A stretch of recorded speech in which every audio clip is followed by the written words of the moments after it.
Make some noise for Omri, Katz, and Vinessa Shaw.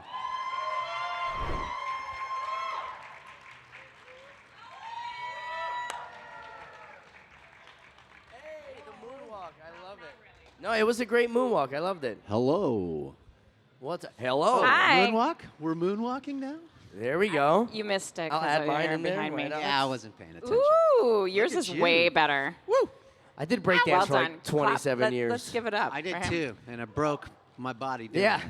it. It catches up with you eventually, for sure. Yeah. Wow, it's very bright lights up here, Yeah. but I know, it was nice and dark, and now it's like, I know. it's too early for this. No, it's not. There It's is fine. people out there. Yes, We absolutely. I just mean, can't of course see they're everyone. here. Oh, now we can see. Hi. Well, welcome. You know, Chicago's been an amazing city to be in this weekend. How about you? How have you been enjoying your weekend so far? It's been great. I mean, we haven't been to the city, which is sad because my favorite museum is the Chicago Art Institute. Yep. Who loves that? Where was the? Yeah, my favorite in all of the world. So it's just like right there out of reach. Yeah. But we've been enjoying ourselves, having fun, eating out. It's been great. Yeah.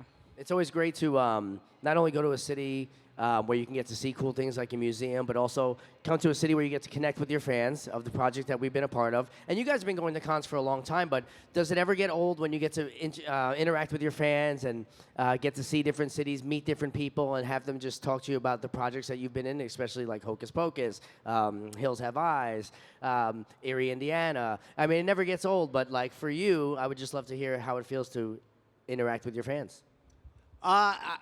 It's been really great. For me personally, you know, I kind of dipped out of the limelight for a while. Yeah. And so to kind of like reconnect and revisit, you know, a trip down memory lane, and of course reconnect with my fabulous co-stars and friends, and basically my second family, has just been wonderful. So yeah, I'm stoked. All right. Well, you were both, you know, part of this project at a very young age, and I was curious to know what it was like being a part of the whirlwind of being such part of such a big Disney production in that time. For me, it was like a dream come true because I had grown up watching Disney movies. I can talk, and was obsessed with like Haley Mills and all her movies, like Parent Trap, and you know, I loved Flubber. You know, so I was super into, you know, the live action Disney movies that were of the 60s. And so getting this movie was like a combination of that dream as well as my obsession with The Wizard of Oz. You know, Judy Garland was 16 when she got that part in the movie, and I was 16 getting the part in this movie. And I just, for me as a 16-year-old girl with all those dreams in my heart, was like, I manifested this. This is amazing. So, and of course, like working with Omri and Thora and Larry and Tobias and Marsden and, you know, the three iconic witches was like even more of a dream come true. And I didn't know how special it was going to be working with Kenny Ortega, but he ended up transforming my idea of what filmmaking was about. This is my second movie, but I had some great directors I worked with, but he was just magic embodied. Like, he just made this movie so special and fun. Every day on set was like, hello, welcome. You know, just, you know, I just felt like he was like a conductor in a way. And of course, his music background, you know, helped with that. You know, his training in dance and all of his experience, you know, working on music videos and working with Michael Jackson and doing Dirty Dancing as a choreographer. I just felt like this movie became that much more special for me. Same question for you, Omri. What was it like?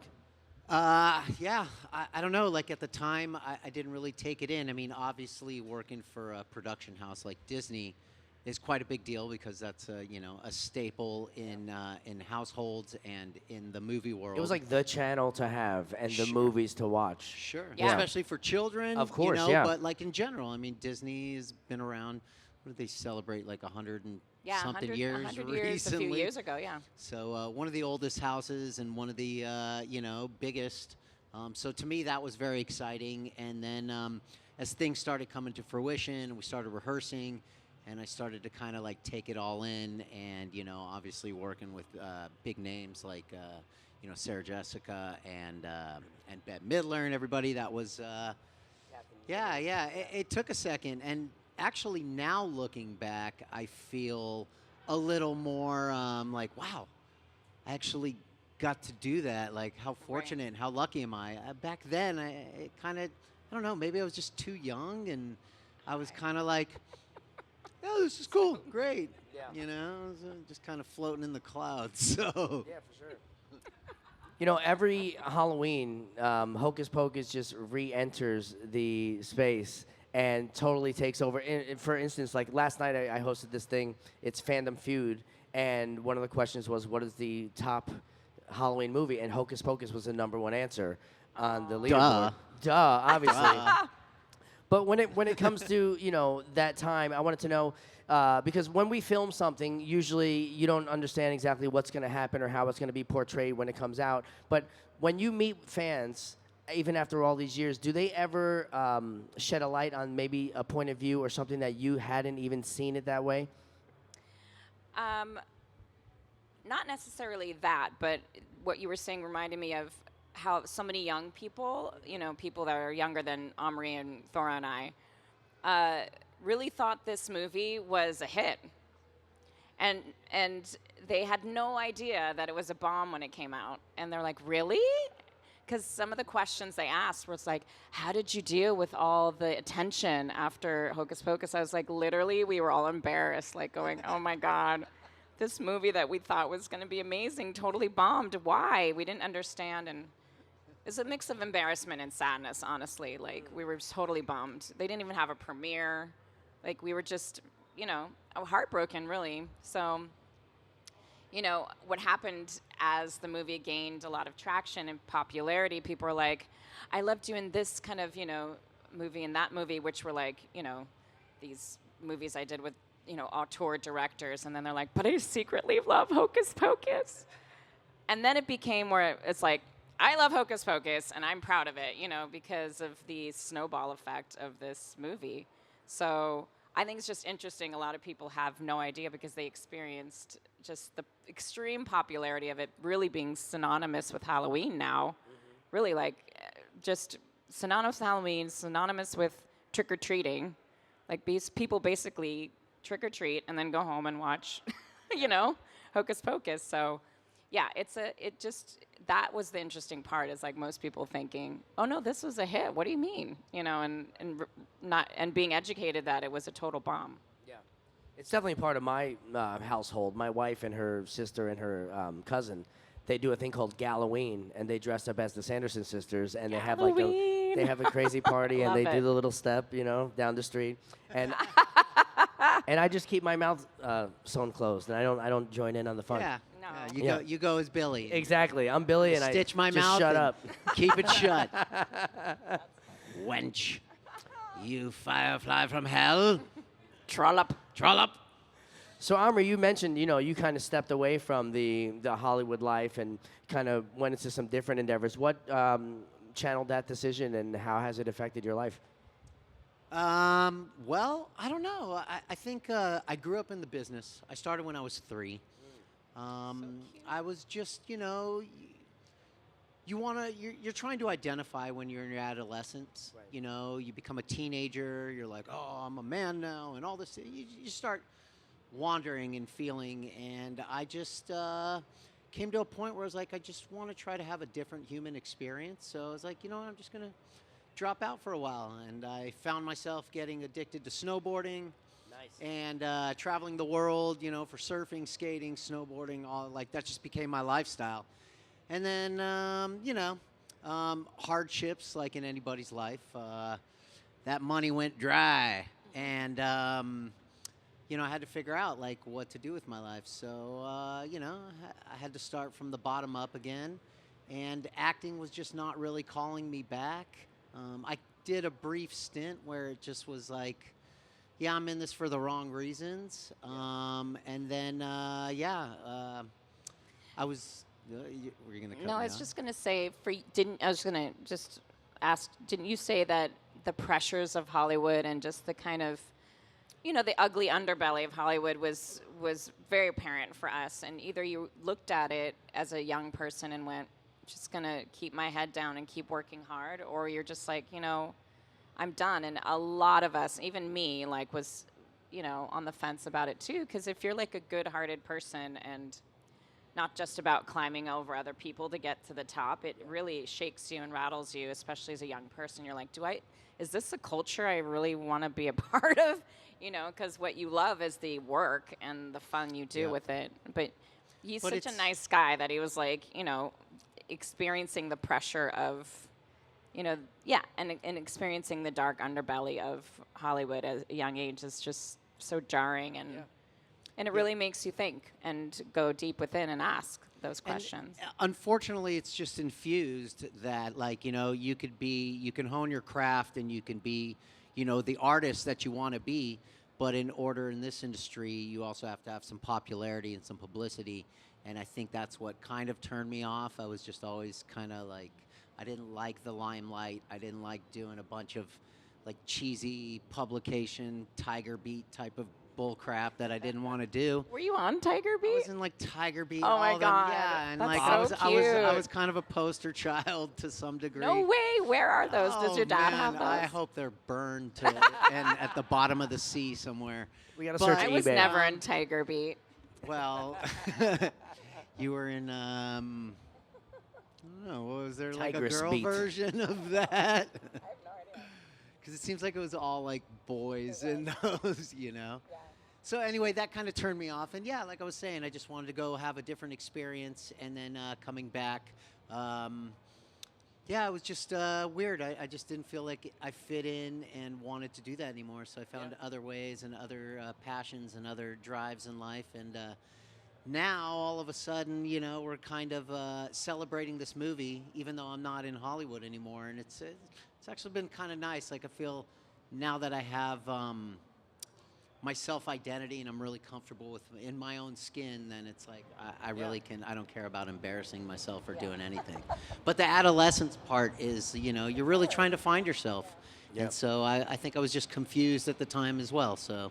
All right, and I mean, Vinessa, you decided to continue with your career. What were some of the struggles that you may have faced, trying to escape the limelight of being like a child star, being in movies like Ladybugs and Hocus Pocus? Was it a struggle for you to kind of continue with your career?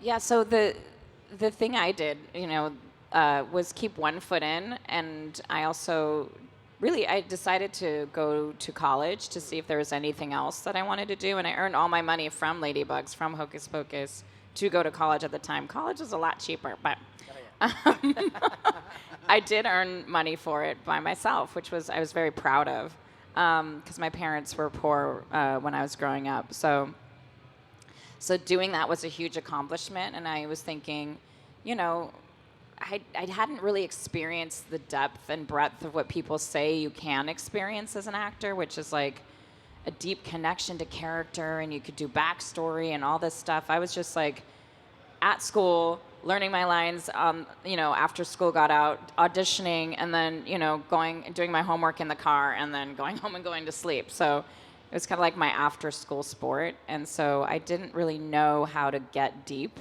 into a character until I was in finished my sophomore year of college, and I got the call that I got the part in Stanley Kubrick's Eyes Wide Shut, and I was like, okay, I'm going to do this, and I'm not going to miss much school for this, so I'm going to do it. And it totally changed my life. He was because he took his time, he was like, he's broken records in terms of how long he took creating a movie. So the experience I had on set were like 70 takes for one shot, and I was like, oh, this is how you can really get in deep to a character. I was like forced to do it in a way with his perfectionism. So it allowed me not to be a child actor perfectionist, like, I'm saying the line perfectly, whoo, you don't have to fire me, kind of feeling. It was like I could explore this, this world, and he, Stanley Kubrick was very instrumental in me turning around and going, no, I'm going to do this, because he's like, you're very good. And I was like, no, I'm good because of you. And he's like, quiet, I'm talking to you. And then he was like, you know you're good, and I can't wait to see what you do in the future, and I hope you don't quit, you know. And no one really, my mom believed in me, and my family believed in me, but no one really was like, you can do this from the world of acting, and so it inspired me to really take it seriously. But again, it's a very odd thing to be a child actor. You're not developed fully. Like now there's science that your brain isn't fully developed till 25. So having rejection and like, you know, all these feelings of just growing up combined with, you know, being told what to do is every single day was, you know, intense. And so I was happy I had that experience to put me on the right trajectory back into what I could do as my own acting kind of personal preparation of like getting deep into a character and experiencing that through that movie. So it was a total change from what I experienced as a child actor. It's refreshing to hear that you had a great experience, or at least that you made a good experience out of it, and also that you had some really great mentors along the way to kind of champion you to the finish line. It's great to see you still thriving, and it's awesome to have you both here this weekend. I definitely want to open up the audience questions. If you guys want to come up to the microphone, just keep it to one question per person. And look, we've already got somebody breaking the ice. Don't be shy, you guys. Hi, what's your name and what's your question? I'm Scott. Hi, Scott. Great to see both of you. A lot of times actors have a chance to maybe take something from a film or a TV show they've been involved in. Do either of you have anything from Hocus Pocus or some other work that you've done still today? I definitely do.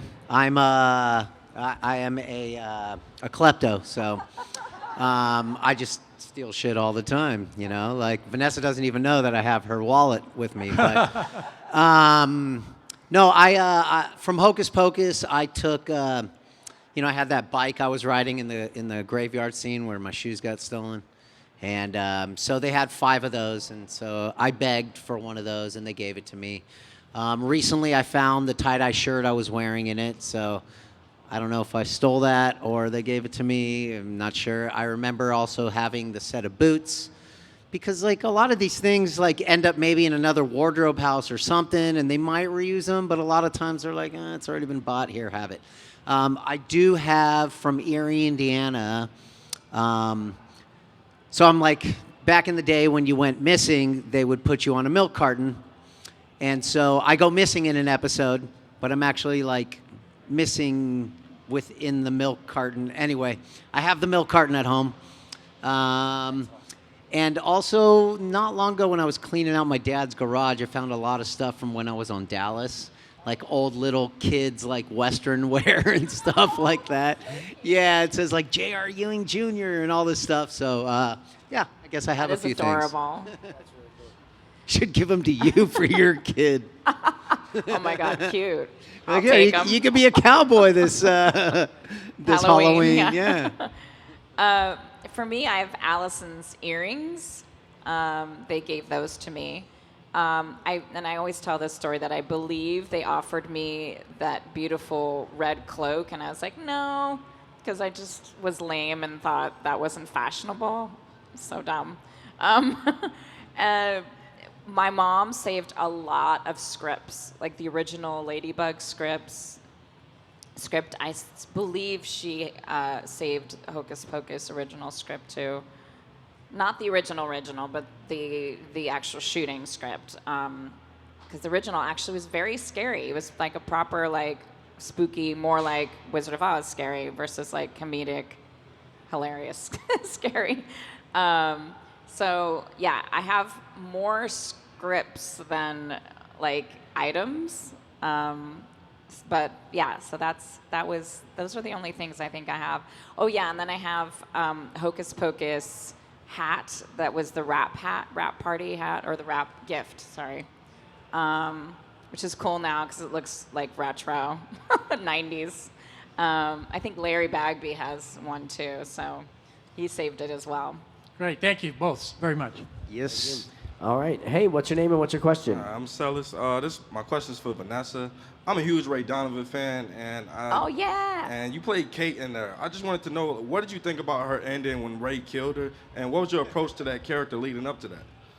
Oh, thank you.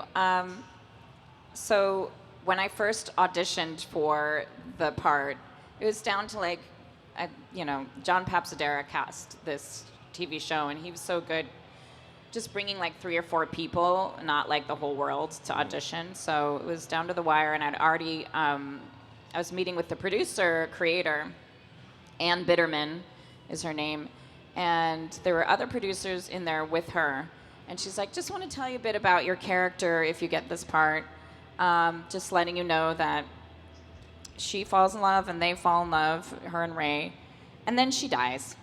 And I was like, wait, what? And she said, yeah, she dies. And the producers are like, no, maybe she doesn't die. She's like, nope, she dies. This is important for his trajectory as a character. So I was like, yeah, she's ruthless, man. She was just like, nope, she dies. So sorry to spoil it for those who haven't seen it, but yeah, the character, it was interesting because Anne later was like, I really loved what you did with the character, because I felt like she definitely was ambitious, but she was really holding her cards close to her chest, where at first Anne was like really wanting me to be a go-getter and be more intense, but then she's like, I see what you're doing with it, and I really like what you're doing with it. So my approach was to build the character in terms of her intensity and investigative reporting.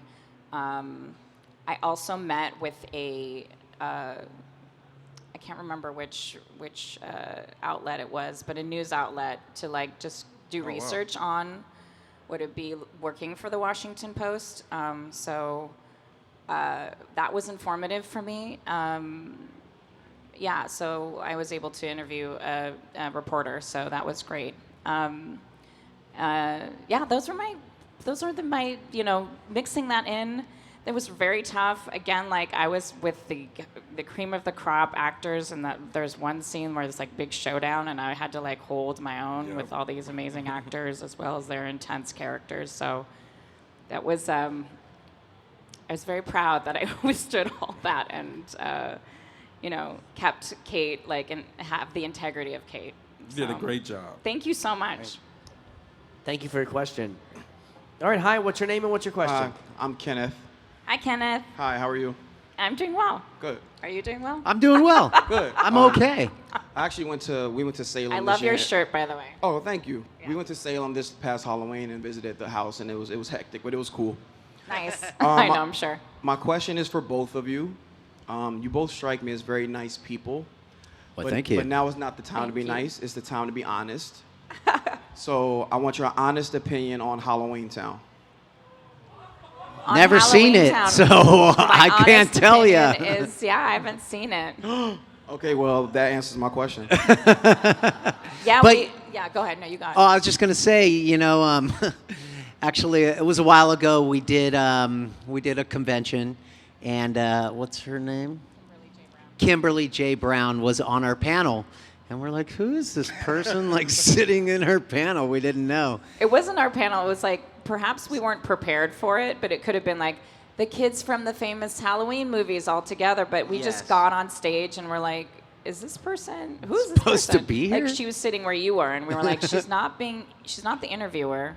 So this is how clueless we were, just to tell you.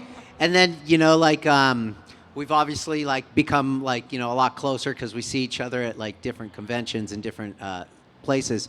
And we actually came up with an idea that we might try to do a celebrity death match type of thing where it's like Halloween Town versus Hocus Pocus. And we're like, yeah, we should didn't know work on. this. You didn't know this? You might maybe you weren't at the show. I know Jason was there and Kimberly and her husband and everybody. And we were Oh yeah, I wasn't there. I Yeah. was working.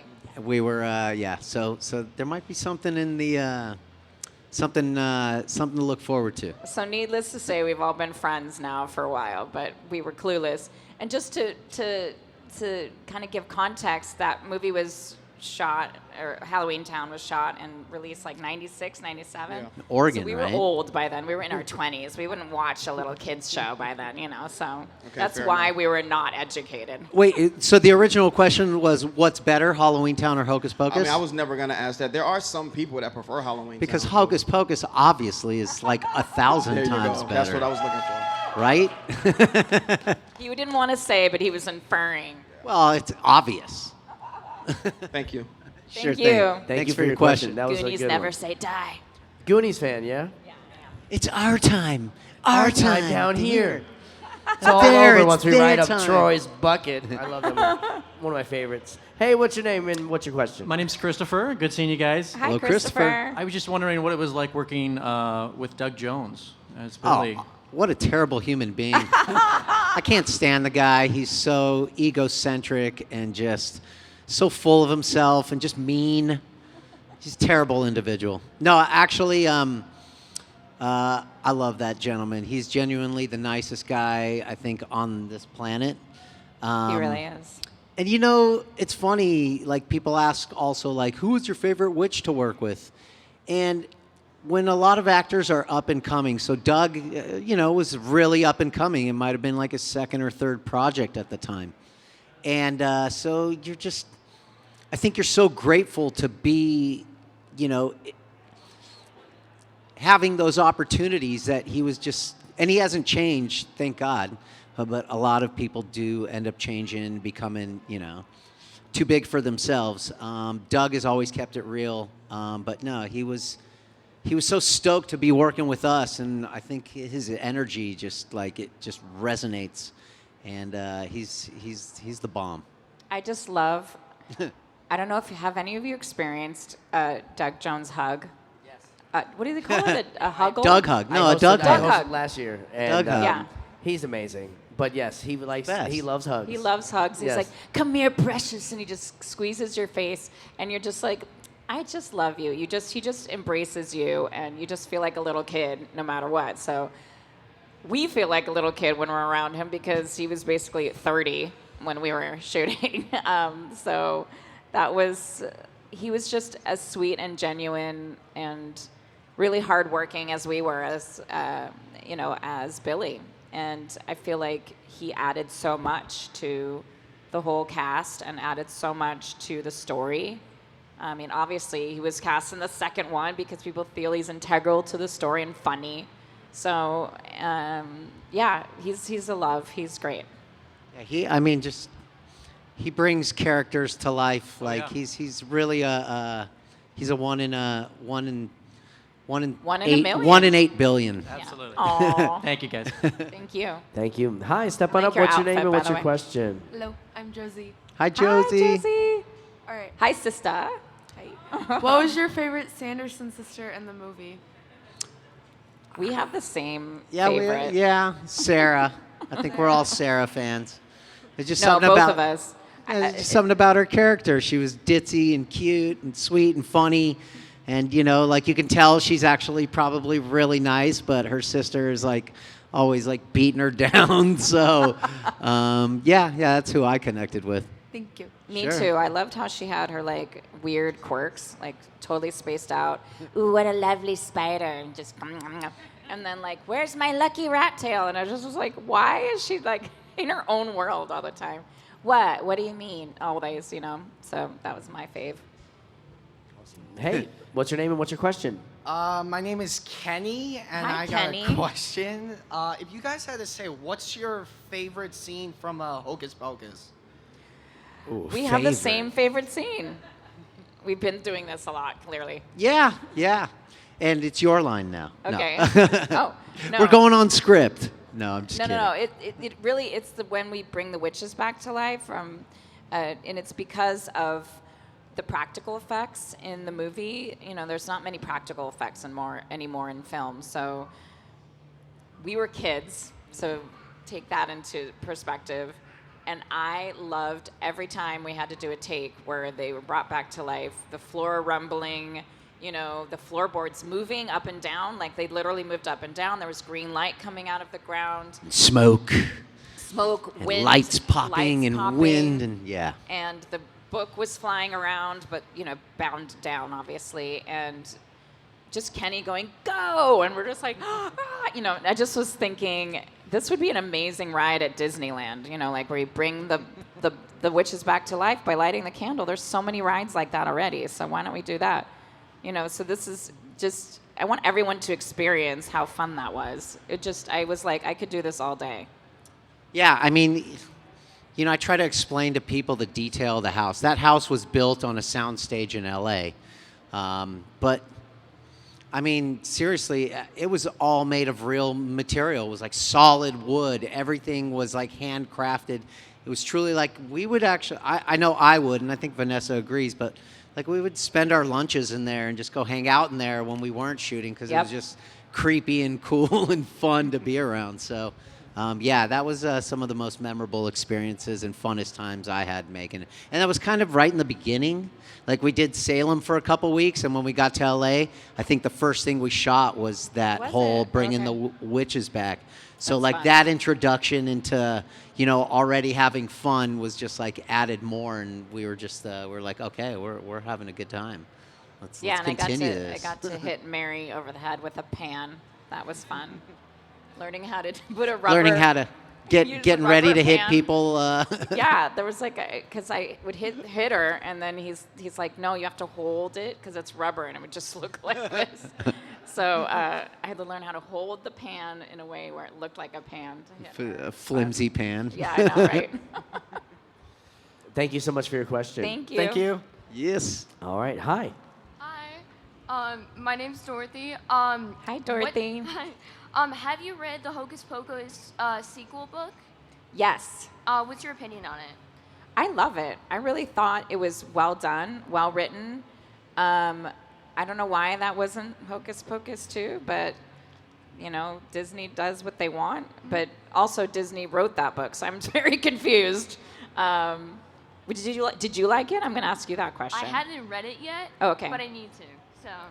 Well, also, if you don't know, so the sequel book also has a novelized version of Hocus Pocus #1 too, which I enjoyed that too, like hearing the internal dialogue of Max and Allison and Danny and what they think about each other. It's pretty awesome. So the 1-2 punch is pretty fun. Yeah. All right. And I'm sorry about your arm. I hope you get better. It's not real. Oh, it's not real. Okay. I forget I'm at a con. Sorry. Fooled you. All right. Thank you. Does the sequel book correlate at all with the sequel movie? No. There's zero connection. It's not Zero canon? connection, yeah. No, it's Max and Allison have a daughter. Her name is Piper. Who wrote it? Who read it? Nobody. Pepper. No, something with the P. Okay. And you know, she goes on an adventure with her friends, and then Max and Allison and Danny go into like an underworld, and they have to get us out. It's pretty interesting. Okay, cool. Maybe Spoiler it's too dark. alert. I don't know. Well, spoiler alert, but you know, people don't care. They love it. They'll read it anyway if they want to. Hey, what's going on? What's your name and what's your question? Hello, my name is Andy. Hi, Andy. Hello, good to see you guys. Good to see you too. So I grew up watching Hocus Pocus. Yay. Omri, you were in another movie that I grew up watching called Matinea. I was. So good. I auditioned for that. Yeah. Did you? Oh, interesting. That's It was actually, surprisingly, it was a small community. So, like, we all really knew each other. We would see each other at events, auditions. It was Sure. Hollywood is not as big as it seems Sure, on the outside absolutely. world. I believe that. Yeah, I mean, it's one of my favorite movies. What was it like filming it, working with John Goodman and Joe Dante? Well, Joe is like a big kid, so always a pleasure to work with him. I also got to work with him on Eerie, Indiana. So the chemistry was already there, and for him to bring me onto to Matinea was quite an honor and just great. We shot it in Florida. Again, I was going through, you know, I was growing up, and we had a lot of kids on set.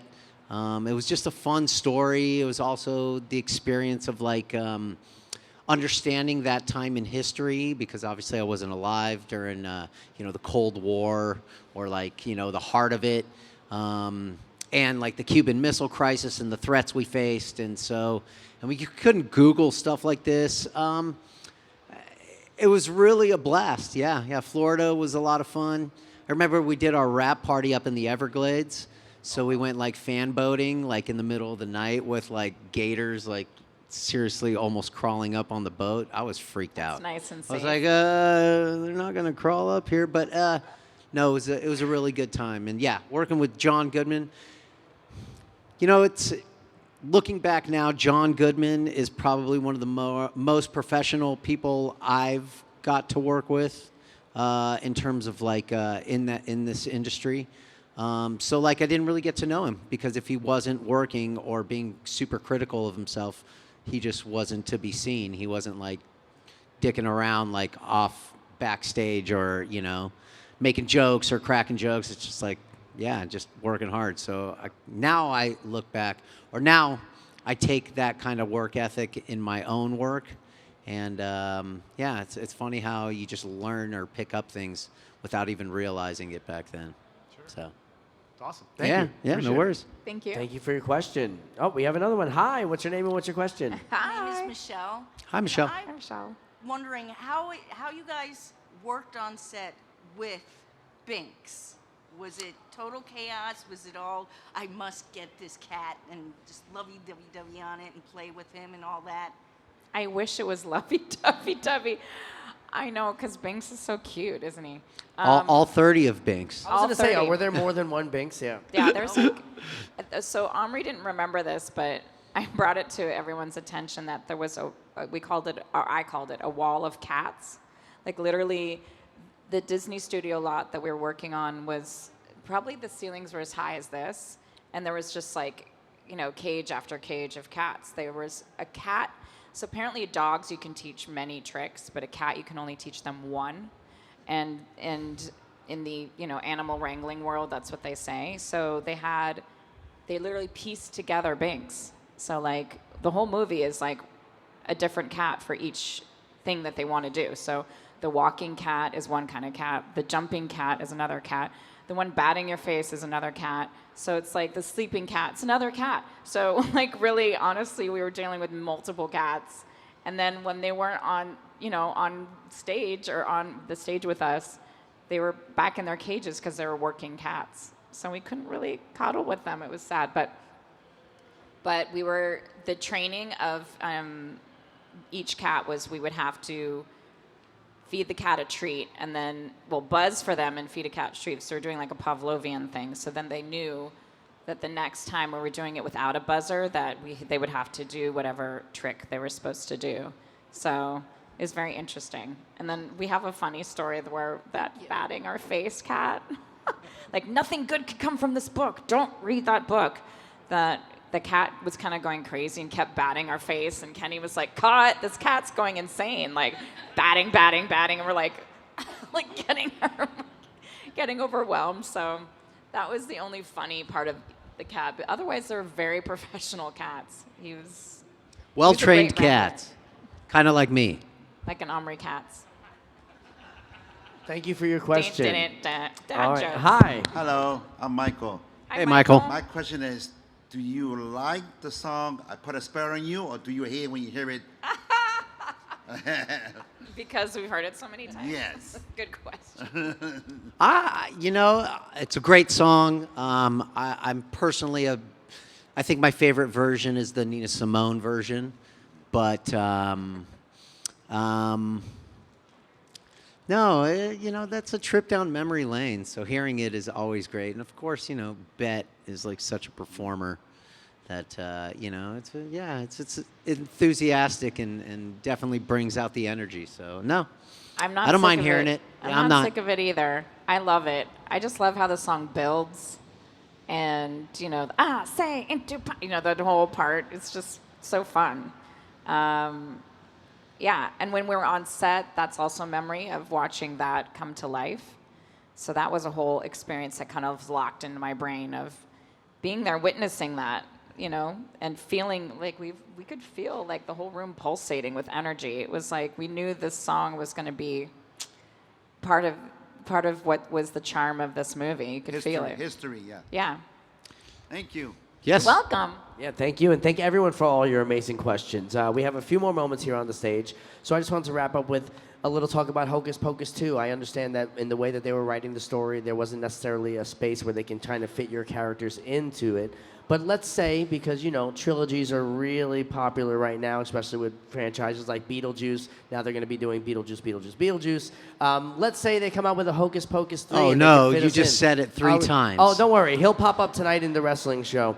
But let's say Hocus Pocus 3 comes across the desk. I mean, are we jumping on board? How do we feel about that? Oh, yeah, we love this movie. Clearly, it was like part of our childhood and part of yours. 100%, absolutely. We were just like, we could have done anything in Hocus Pocus 2. We were it's just, again, we just have so much love for it, and it's so much fun. Honestly, I always say this to my fans. I'm like, of Hocus Pocus, I'm like, honestly, I would have watched this movie and been obsessed with it if I weren't in it. Like, it's just kind of right up my alley. So, yeah. Yeah, sign me up. I'd be hella down. Yeah. Like I was saying before, like now I'm just, I'm ready to make a comeback to some degree, and that would be fun. So here's a funny little thing. So, yes, 2 days ago, I had to put myself on tape. I don't know if you know what this is, but it's a self-tape here at the hotel because my agents needed it by Monday. So I was like, there's no way I have to do this Friday. And I was like, who can read with me? I don't know. And then I was like, Omri, will you do off camera for me? And it was a really spooky character that I was playing. And Omri has to be panicked about my character. And I was like, Omri, stop being so good. I brought him out of retirement. It was fun. Partially, yeah. I was like, yeah, I could get used to this again. No, he's so good and Restoking natural. the flames. And hopefully we can see in the It's future. my- Hopefully not relighting a black flame candle. No, Not a black flame candle, yeah. Well, I want to thank you both so very much for being here, for fielding Thank my you. questions for our audience. Let's give a nice big round of applause, Thank you, everybody. guys. Vanessa Shaw, Omri Katz. And you'll be here for the rest of the day, so please go visit them down at their tables. And I believe we're going to take a stage selfie, if that's cool. So everybody stand on up, and we're going to take a photo with all of us in the background. So, yeah, let's do it.